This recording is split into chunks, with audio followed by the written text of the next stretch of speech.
Câu chuyện đêm khuya. Bức thư lạ.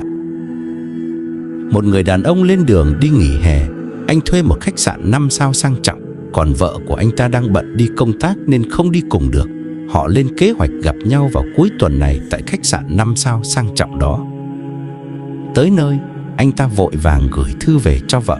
Do đánh sai địa chỉ, bức thư của anh ta thay vì được chuyển về cho vợ thì nó lại được gửi đến một phụ nữ có chồng vừa qua đời ngày hôm trước.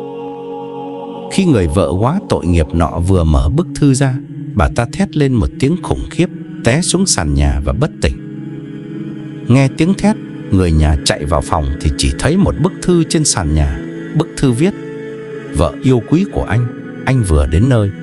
Mọi thứ đã được chuẩn bị sẵn để đón em vào cuối tuần này. Người chồng yêu quý nhất của em,